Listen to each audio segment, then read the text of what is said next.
So we can see here that, so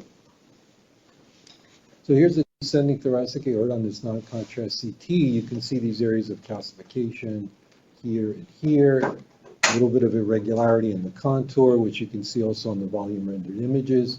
So what surgery do we think this patient may have had? What may have been the underlying condition, and what surgery do we think the person had?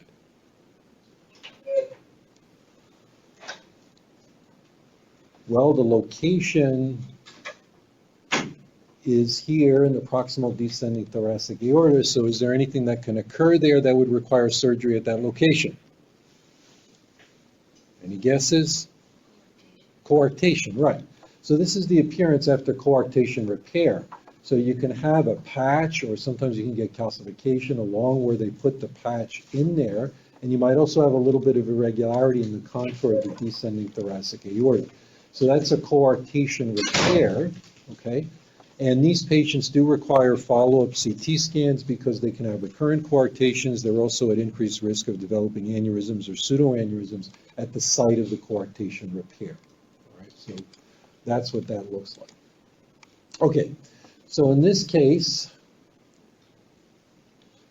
what chamber is this guy over here? Right ventricle. What is this up here? Pulmonary artery. What's the problem? There's pulmonic stenosis, right. So you can see the turbulent jet. Now, my question is, though, could this be the intentional result of a surgical procedure? For underlying congenital heart diseases, especially those that have left to right shunts, when they can't repair the shunt immediately in a newborn period to prevent overflow of the pulmonary circulation, to prevent the possibility of developing pulmonary artery hypertension, there might be something they do that in essence induces pulmonic stenosis. What is the procedure? Temporizing procedure. This is pulmonary artery banding, all right? So pulmonary artery banding can be done here, and the idea there is to restrict the amount of pulmonary blood flow until they can do definitive surgery.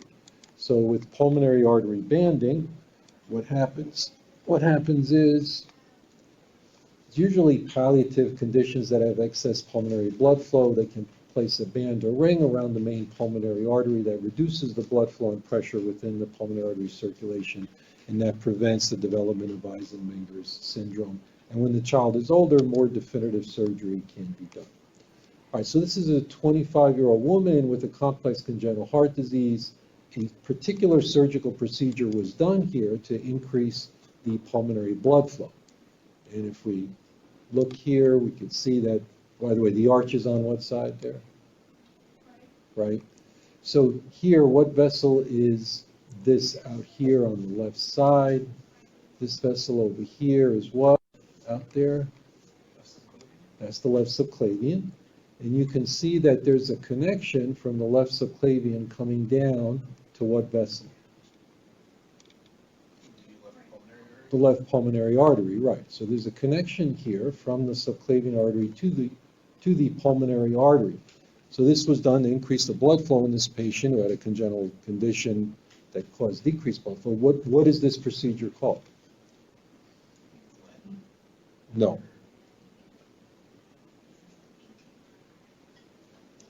This is a Blalock-Taussig shunt. So this is a Blalock-Taussig shunt connection from the subclavian artery to the pulmonary artery to increase the blood flow through the pulmonary circulation. It's usually palliative until they can do definitive surgery to correct the underlying problem. Now, what is the difference between a Blalock-Taussig shunt, or the classic Blalock-Taussig shunt, and a modified Blalock-Taussig shunt? The difference is what? Anybody know? Isn't this shunt like a stent and modified uses connective tissue? Yeah, so the classic Blalock-Taussig actually that winds up sacrificing the subclavian artery. It's a direct anastomosis from the subclavian to the pulmonary, whereas a modified Blalock-Taussig will use synthetic material or a graft to connect the subclavian to the pulmonary artery. So then that can be taken down at the time of definitive surgery. That doesn't require sacrificing the subclavian artery. It's only palliative because you're already taking oxygenated blood and actually rerouting that through the pulmonary circulation, right? Remember the blood in the artery and the subclavian artery supposedly is already oxygenated, and you're rerouting that through the pulmonary circulation. So it's only palliative. It's to temporarily increase the pulmonary blood flow until you can do definitive surgery. So classically done for Dr. tetralogy. Allen? Yes. Can I just ask?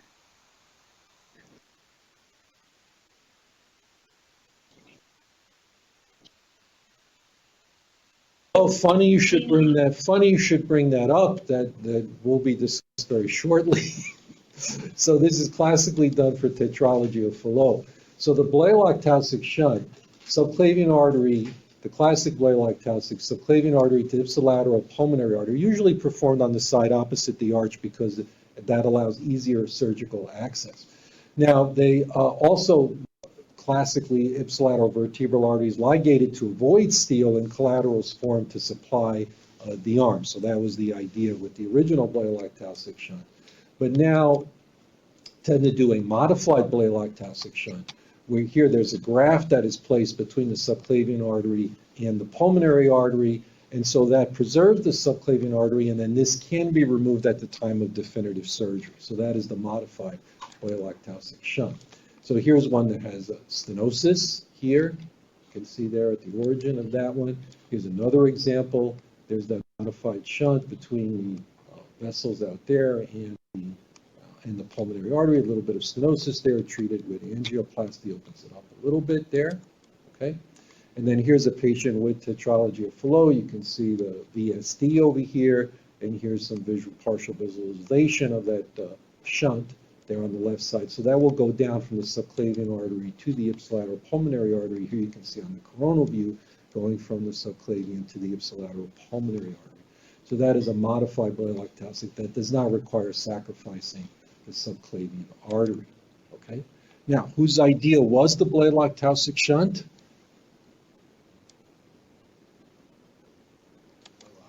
That would be Dr. Helene Taussig. She was a pediatric cardiologist at Johns Hopkins.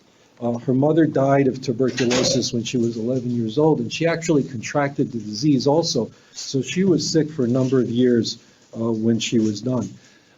When she was young, she actually had dyslexia as a child, which obviously interfered with her reading and studying ability. She took courses at Harvard Medical School, but could not go to Harvard Medical School because at the time they did not admit men. So she went to Johns Hopkins instead. And she was a graduate of Johns Hopkins Medical School, I think in the class of 1927, and she became pediatric cardiologist at Hopkins. So the question comes up: well, how was she able to go to Hopkins if she wasn't able to go to Harvard because they weren't admitting men? Well, the history of Hopkins Medical School is kind of interesting. So this was the Friday evening group. These women actually had fathers who were on the board of trustees at Johns Hopkins, and so when they decided to establish a medical school, they started it with about $500,000. And they convinced their fathers that the two conditions under which they could start the medical school was that, one, it had to admit women. So women had to be treated like men in terms of the admissions process. So that's why women were able to attend Johns Hopkins Medical School. And the second condition was that it had to be a highly selective medical school. So it had to be a very selective medical school, and it had to admit women. And that's how she was able to go to Hopkins Medical School. And so one of the founding physicians at Hopkins was William Osler, known as the father of modern medicine. So he actually, designed the modern medical school as we know it, with clerkship rotations for medical students, et cetera. And then William Halstead, who was also there at Hopkins, really established the first formal surgery program in the country at Hopkins. And then there they used rubber gloves, aseptic technique. He developed the radical mastectomy. So a lot to do with the origins of medical education as we know it, were these people who established these precedents at Hopkins Medical School. And then William Osler is known to have said it's lucky that they got in as professors because they could have never gotten in as students because it was such a selective medical school. So getting back to Dr. Helene Taussig, so she noticed that, as a pediatric cardiologist, she noticed that the children who had tetralogy of Fallot, those who had patent ductus arteriosus actually did better than those who didn't. So then she theorized that maybe one way to treat this condition was to give these patients a connection from a systemic artery to the pulmonary artery to increase the pulmonary blood flow. She first took this idea to the chief of surgery at Harvard, who actually didn't do anything with it, and then she presented the idea to Dr. Alfred Blalock, who was the chief of surgery at Hopkins. And so this was before actually pediatric surgery was, even done and attempted. So they had to do a lot of experimenting in the animal lab before they could develop the techniques to do this. And Vivian Thomas was a lab assistant to Dr. Blalock, who worked in the lab there at Hopkins, developing these techniques, the surgical techniques that needed to be developed in order to be able to do this type of surgery. So Vivian Thomas wanted to go to medical school, but wasn't able to because he lost a lot of money during the Great Depression, as a lot of people did. He had a family to support, so he got a job as a lab technician working with Dr. Blalock. And so they developed instruments and the surgical techniques in the animal lab. The Blalock clamp is one of these instruments that they developed, and all of these, I think, are on display at Hopkins, where you can see the history of this.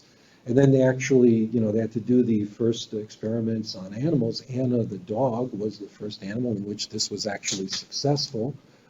So they put in a Blalock-Taussig shunt here in Anna, and she has a portrait here in the surgery department at Hopkins. The only animal with a portrait actually at the surgery department at Johns Hopkins is Anna, the dog. Became famous.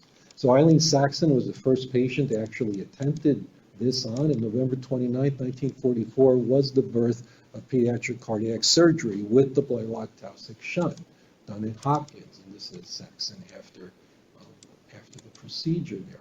And so this created, quite a stir in the press as, this was a uniformly fatal disease, and here was a way of at least dealing with it.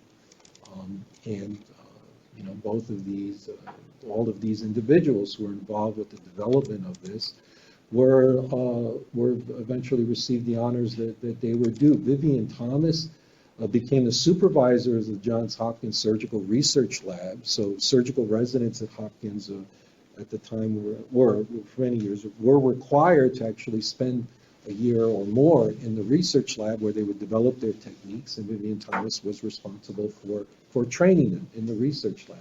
This particular quote, this looks like something the Lord made, is something Blalock said, examining one of the animals that Vivian Thomas was working with to try to develop the anastomotic technique. And actually there's an HBO special or an HBO movie that's called Something the Lord Made, which actually goes through the story of the Blalock-Taussig shunt and all of the characters that were involved. Okay? And so all of them received their due honors, and Vivian Thomas also has a portrait there at Hopkins, all honoring their contributions to the birth of pediatric cardiac surgery. Now there are other types of shunts that have also been tried to increase the blood flow through the pulmonary circulation. So this type of shunt where you directly connect the aorta to the pulmonary artery, this is called, these are called central shunts. Okay? And the problem with the central shunts, again, they were attempted, but the problem is controlling the blood flow.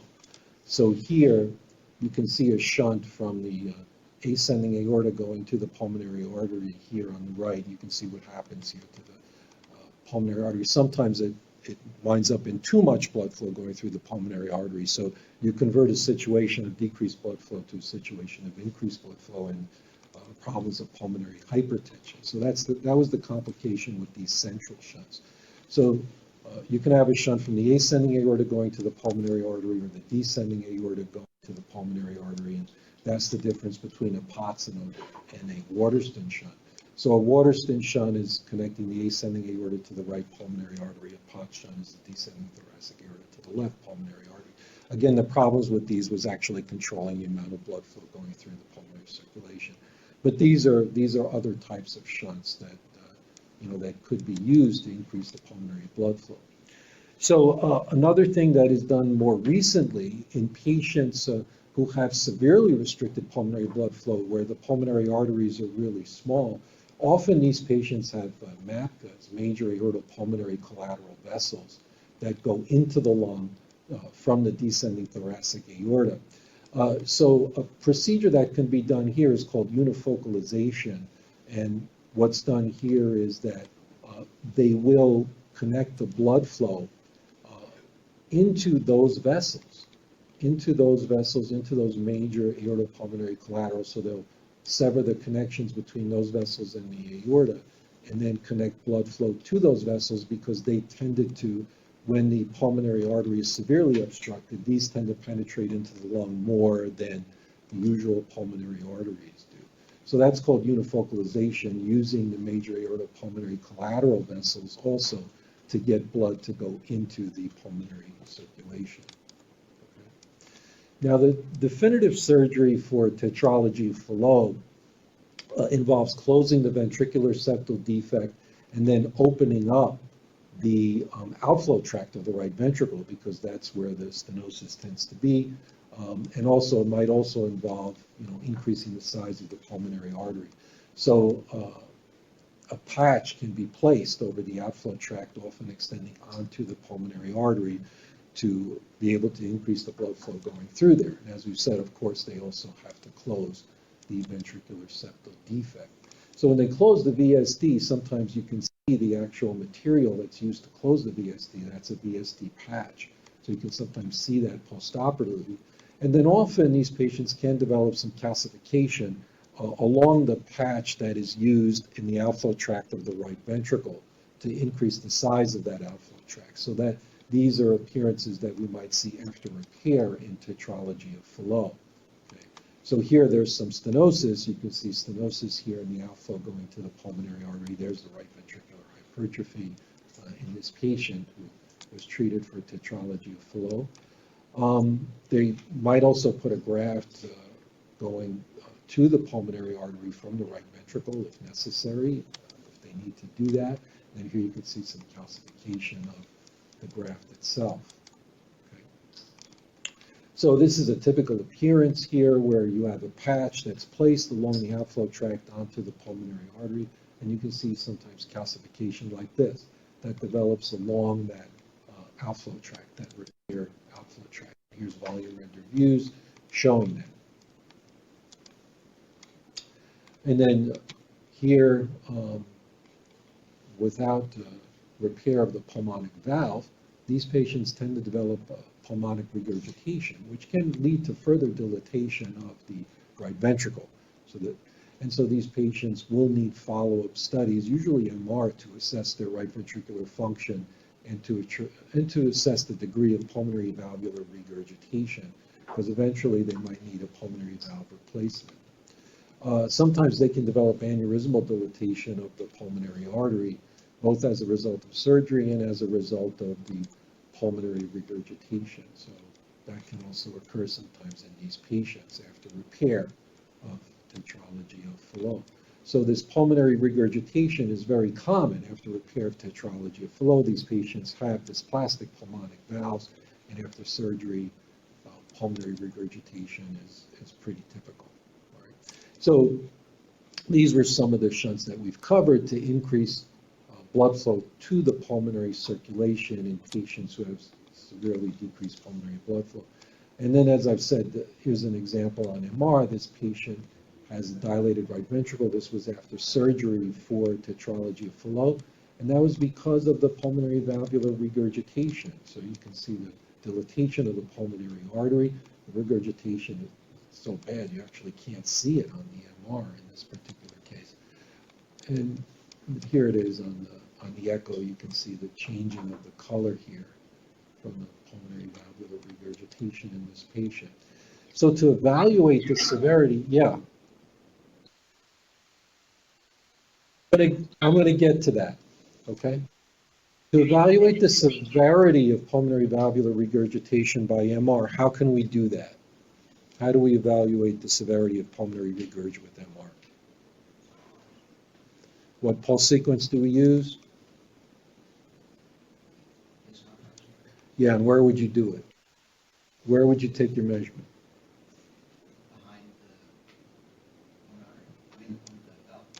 You would take it just distal to the pulmonic valve here in the pulmonary artery. Okay, so here's the plane that we used here. And then you can see, so here's the magnitude image, here's the phase image. You can see it's changing color. So the fact that it's changing color is telling you that the flow is changing direction. So it's going forward and then it's going backwards through the pulmonary artery in that location.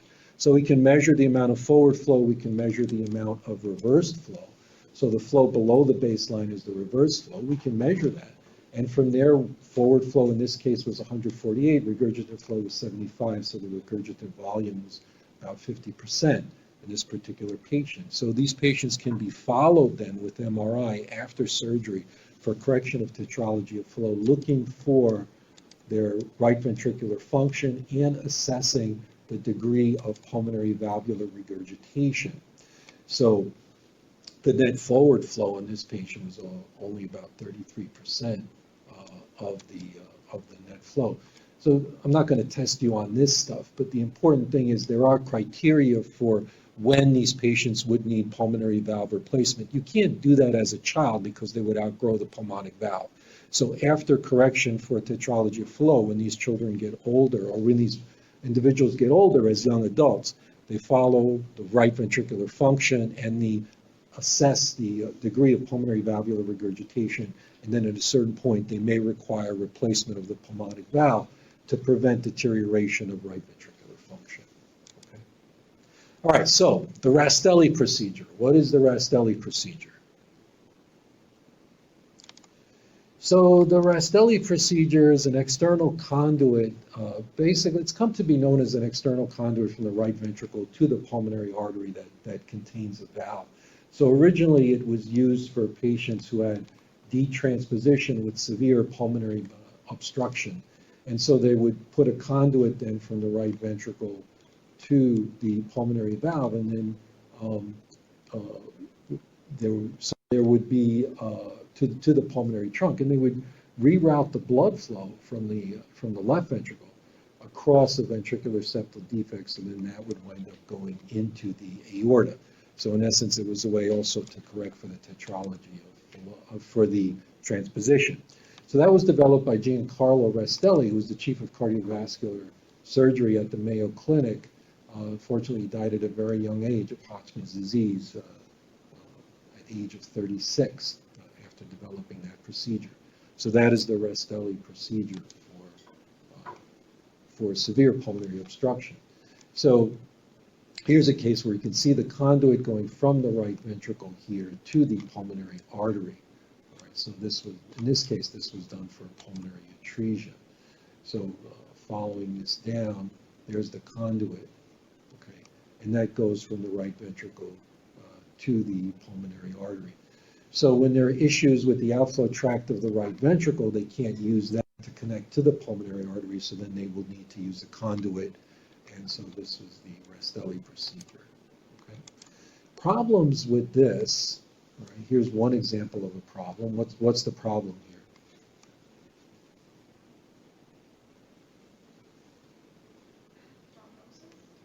No, not thrombosis, but stenosis. Yeah, there's stenosis here of the conduit itself. You can see the narrowing of the conduit there, so there's stenosis of the conduit. Okay. All right, so let's look at this case. So first of all, as we follow the aorta down, you notice that the aorta connects to what? Right ventricle, yeah. And then we'll go through that again. And this time, look at the pulmonary artery. And you notice here that the pulmonary artery connects to the left ventricle.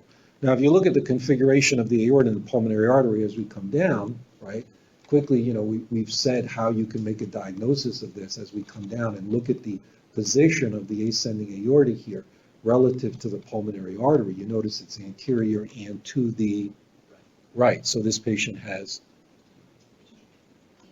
detransposition, right. Now, the next thing I want you to do is I want you to look at the lead here. This is a pacer lead that's in the SVC, and look where it's going.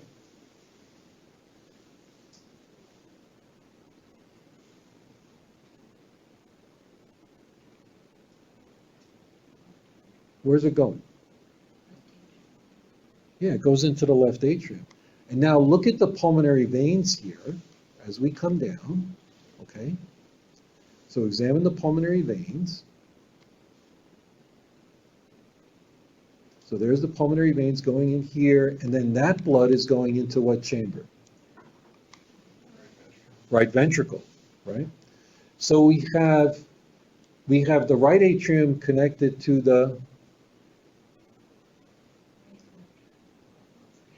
that's what it seems, and then you still have a detransposition. So how do you explain this? What's going on here?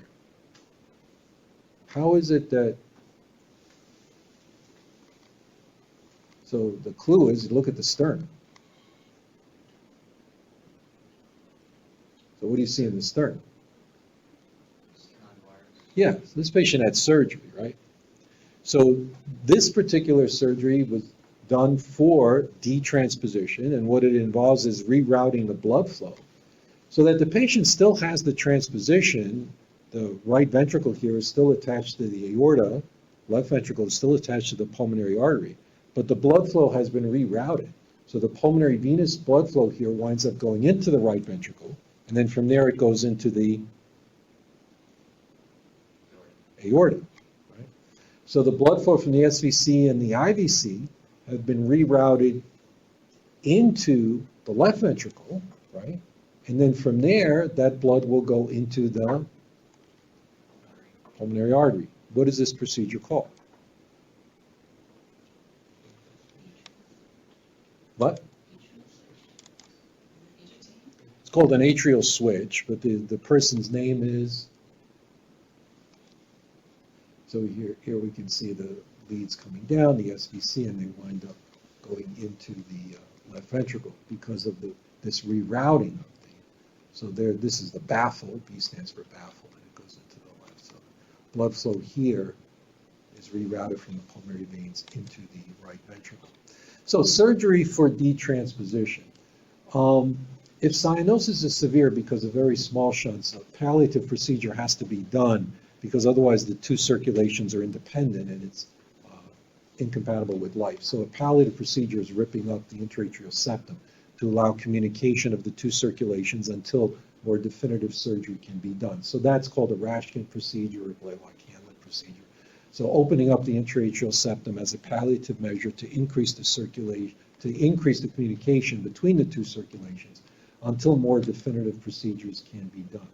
So the more definitive surgeries for detransposition, there's the atrial switch, which is the first procedure that was done for detransposition. This is switching of the pathways to reroute the blood flow into the, from the venous blood flow, as we've seen, the pulmonary venous blood flow rerouted to the right ventricle, the systemic venous blood flow rerouted into the left ventricle. The patient still has the transposition, but at least the oxygenated blood gets to the aorta and the deoxygenated blood gets to the pulmonary artery. More definitive than that is the arterial switch, where they actually correct the transposition itself. That came later on. So the procedure, the atrial switch, is called the mustard procedure, and what's done here is this baffle is created to reroute the blood flow from the SVC and the IVC into the left ventricle. And then the pulmonary venous blood flow is rerouted to the right ventricle. So from there, from the right ventricle, it goes to the aorta, from the left ventricle to the pulmonary artery. So the patient still has the transposition, but at least you get oxygenated blood into the aorta and deoxygenated blood into the pulmonary artery. So that atrial switch, that is called a mustard procedure. That was developed by William Thornton Mustard. He was initially an orthopedic surgeon, so the first mustard procedure was actually a procedure for hip paralysis from polio. chief of cardiovascular surgery in Toronto. He developed an early heart-lung machine using monkey lungs as oxygenators in 1957. Didn't work very well because at the time they didn't know about all the complex factors having to do with what else is in the plasma that can interact with blood. So experimented on 21 patients, 18 of them died, unfortunately. But then he went on to develop the Mustard procedure for transposition, the atrial switch. So the Mustard procedure is rerouting the blood flow from the systemic venous blood to the left ventricle, and then the pulmonary venous blood rerouted to the right ventricle. That is the Mustard procedure. So then the contrast, if you do CTs on these patients, you see the contrast from the right atrium making its way, or the contrast coming down the SVC making its way into the left ventricle, and then the pulmonary venous flow will make it into the right ventricle. Notice they still have the transposition. The aorta is anterior to the right of the pulmonary artery. So the aorta is still anterior to the right of the pulmonary artery. And the right ventricle here is the systemic ventricle. Okay, so that's why it can dilate and develop hypertrophy. So this is a 31-year-old after a Mustard procedure. So one complication of this is illustrated here. What's happening here? Notice the dark signal jet? That's leakage. So there can be leakage from the baffle because it's a very complex procedure, right? In these channels to reroute the blood flow. So there can be leakage from the baffle, again, mixing the two circulations. Because of all the surgery that's done around the atria, arrhythmias also can be a complication of this procedure. Another problem with this procedure is this problem that happens over the long term. This is a 26-year-old who had a Mustard procedure for a transposition. So what's happening here to the right ventricle?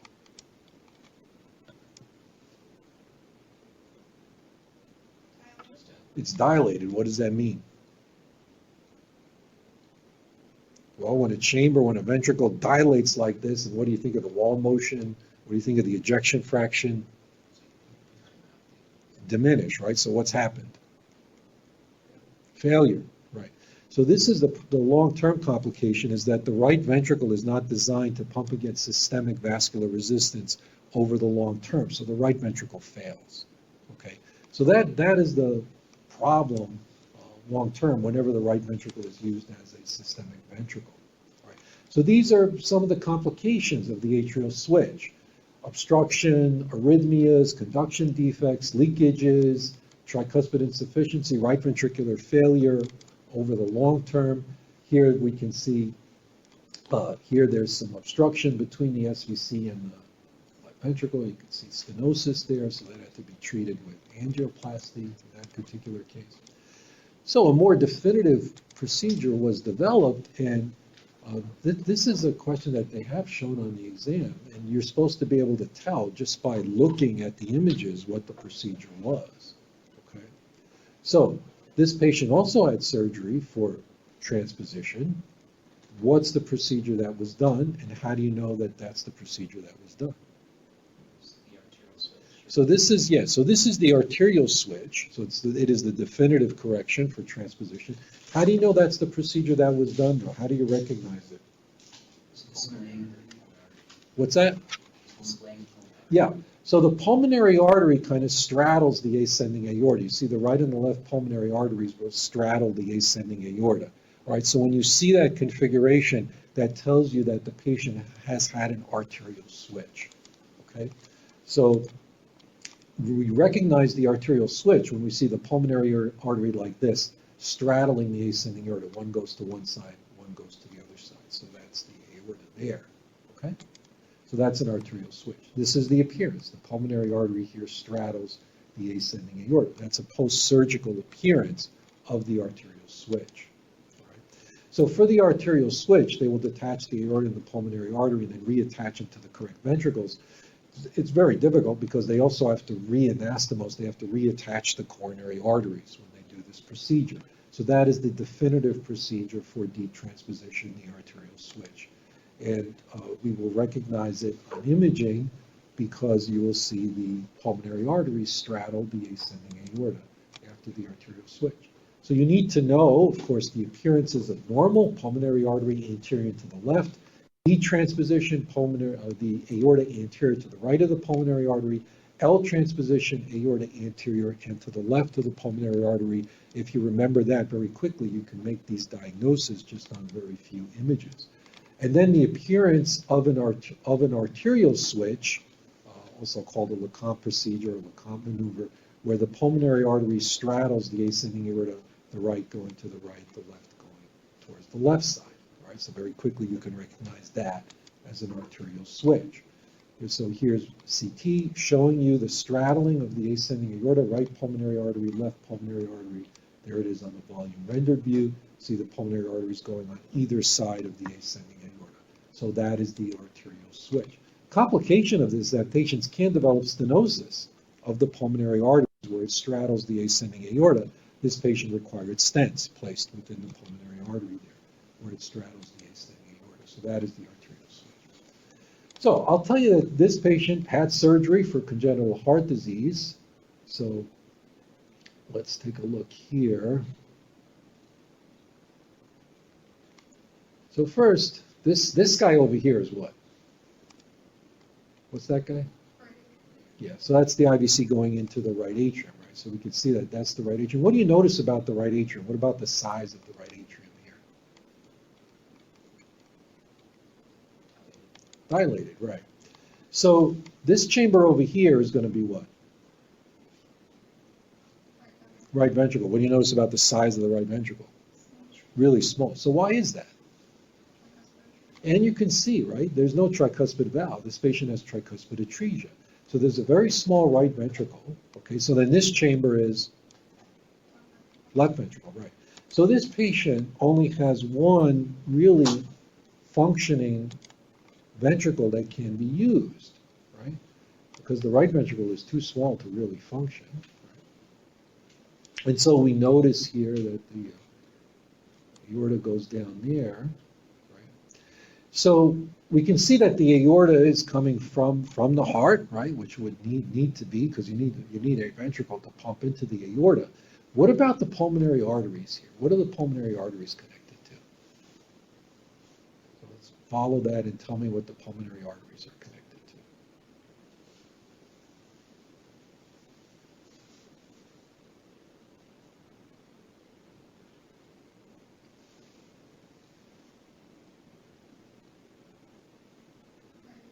Yeah, the pulmonary artery is connected to the right atrium. So there is no ventricle connected to the pulmonary artery, right? So what is this procedure called?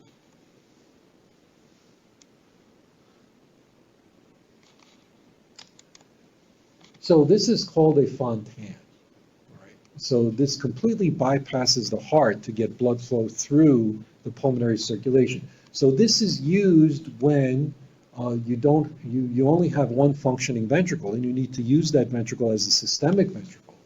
So then to get the blood flow to go through the pulmonary circulation, you really can't use the ventricle. So originally they connected it to the atrium. This patient has tricuspid atresia. Here's the right atrium there. There's your tricuspid atresia in this case. Okay. So this patient also had this connection from the subclavian to the pulmonary artery that you can see was eventually occluded when they did more definitive surgery. So what was this thing? Yeah, that was a modified Blalock-Taussig shunt that this patient also had. So here we have connection of the SVC and the IVC here going to the pulmonary arteries, again completely bypassing a ventricle to get blood flow to go through the pulmonary circulation. So this is called a Fontan, a complete cavopulmonary bypass. Now here, where we just have the superior vena cava connected to the pulmonary artery, what is this called? Glen. This is a glen, right? Where you have the superior vena cava attached to the pulmonary artery is called the glen. So these are called cavopulmonary shunts. These are used when there's only one functioning ventricle, and so this bypasses the ventricle in order to get blood flow to go through the pulmonary circulation. So these cavopulmonary shunts are contraindicated in the newborn period because there's increased pulmonary vascular resistance. So because of that very low pressure that is driving the blood flow here, the pulmonary vascular resistance is too high to allow that. So in the newborn period, they would need a Blalock-Taussig to be able to get the blood flow going through, and then afterwards, when the pulmonary vascular resistance drops, if there's only one functioning ventricle, then they can do these type of cavopulmonary shunts. So these conditions, tricuspid atresia, small ventricle, pulmonary atresia, small ventricle, single ventricle, when there's only one functioning ventricle that can be used, that ventricle will be used as the systemic ventricle, and then a cavopulmonary shunt will be used to get the blood flow to go through the pulmonary circulation. So a complete cavopulmonary shunt is called a Fontan procedure. So that was developed by Francis Fontan at the University of Bordeaux. Actually didn't publish until a few years after he successfully performed these procedures. Right. So originally they used the right atrium to shunt. They thought that was a good idea because the right atrium had some contractility. They thought that would help. But as it turns out, the contractility was disorganized, so it led to very sluggish blood flow. So the right atrium did not work very well for these types of shunts. So here you have examples of the right atrium here connected to the pulmonary artery, the original types of Fontan shunts that were used. Another example, right atrium here going to the pulmonary artery here. Okay. So the problems with using the right atrium, sluggish flow, right atrial dilatation, arrhythmia, clots. Whenever you have sluggish flow, you get clots. True of all types of Fontans is pulmonary AVMs. Lack of pulsatile blood flow induces formation of arteriovenous malformations in the periphery of the lung. So that's a complication of all of these cavopulmonary shunts, AVMs within the lung. And so these tubular type of conduits are more likely to be used now. This allows for more laminar flow and smoother flow from the SVC and the IVC to get into the pulmonary circulation. So these types of, this is the more modern type of Fontan procedures that are used with these tubular conduits. So the Glenn shunt, and the original Glenn shunt, end-to-end anastomosis of SVC to the right pulmonary artery. So here's an example of that. Another example, SVC going to the right pulmonary artery. That's the classic. And but better than that is the modified Glenn, where you have bidirectional flow here from the SVC going into the pulmonary arteries. And here's, oops, so here's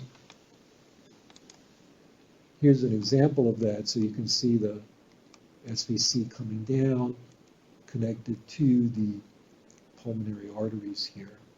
Okay. Now, as you can see, one problem with this, because of the very slow flow, if you try to do CTs on these patients, there are all these flow artifacts. So whenever you do a CT scan on a patient, if you know the patient's had a Fontan procedure, you're likely to run into, also they also have increased risk for PE because of the sluggish flow. So the patient might come in for a CT scan to rule out PE. But because of that sluggish flow, you will get these kind of artifacts, these flow artifacts, where it looks like clots, and you can't differentiate these from clots within the pulmonary artery. So what do you do? Well, if you know the patient's had this kind of surgery, get a delayed CT. All right, so after your initial CT, always do a delayed, so that these areas then will fill on the delayed images, and you can differentiate these type of flow artifacts from clots. Okay. Now, the Norwood procedure, anybody know what the Norwood procedure is? So Norwood procedure is a staged repair for a hypoplastic left heart. So the problem with hypoplastic left heart is that you have this configuration where we have the right ventricle pumping into a patent ductus arteriosus, which pumps into the aorta. The ascending aorta is very small, the left ventricle is very small. So again, you only have one single functioning ventricle that will have to be used as the systemic ventricle in these patients. So this was developed by William Norwood.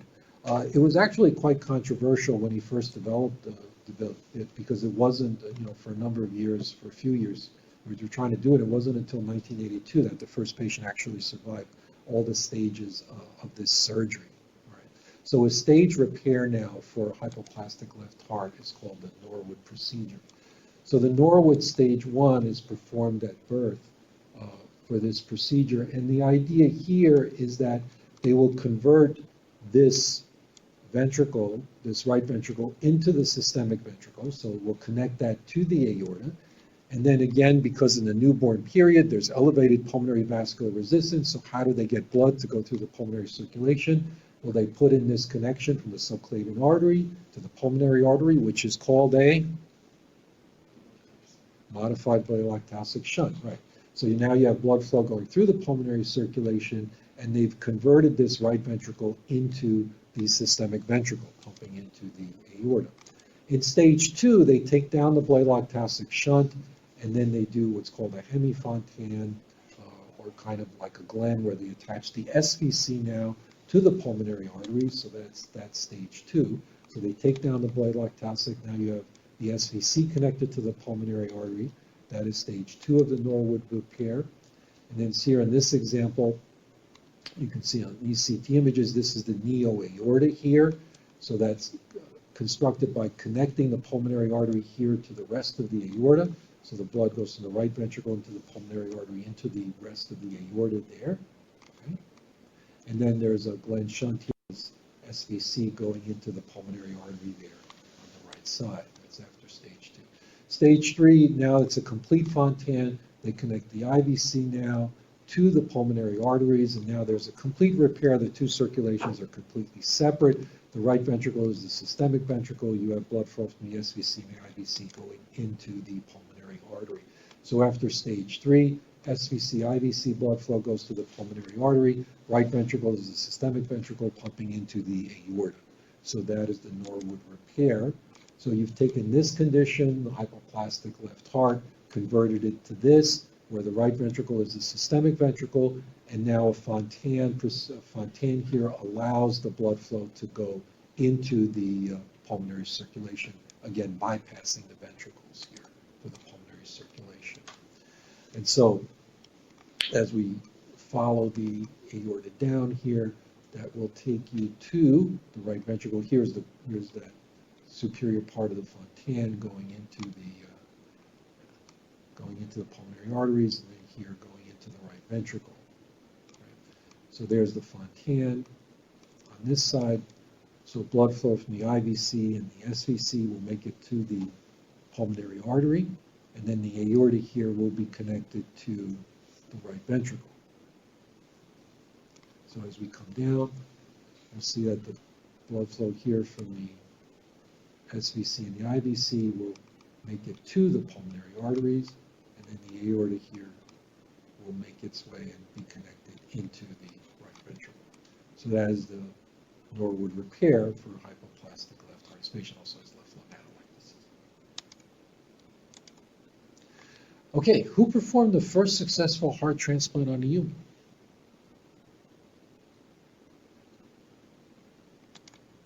That would be Dr. Christian Barnard, 1967. This was covered like the moon landing for people like me who remember this as a 7-year-old, covered daily on the evening news, this first heart transplant. Patient died unfortunately 18 days later, not from the transplant itself, but from pneumonia. Okay? So the heart transplant itself, the orthotopic heart transplant, they leave the back of the left atrium intact, so the pulmonary veins drain to the left atrium. So they remove the rest of the heart, and then the recipient heart is then put in place here, attached to the aorta, to the pulmonary artery and the aorta, and to the wall here, the posterior wall of the native left atrial wall. That's how a heart transplant is done. The complications of that, of course, the patients need immunosuppression, bacterial and fungal infections in the first month, viral infections in the first 6 months, post-transplant lymphoproliferative disease over the long term. Chronic rejection of a heart transplant, the immune system attacks the coronary arteries. So patients develop diffuse stenosis of the coronary arteries. These patients don't have chest pain because the heart has been denervated. So there's no symptoms of chest pain if these patients develop rejection. So these patients can have follow-up coronary CTAs to look at the status of their coronary arteries to make sure that they are intact and not developing rejection. So these are complications of cardiac transplant. What is this?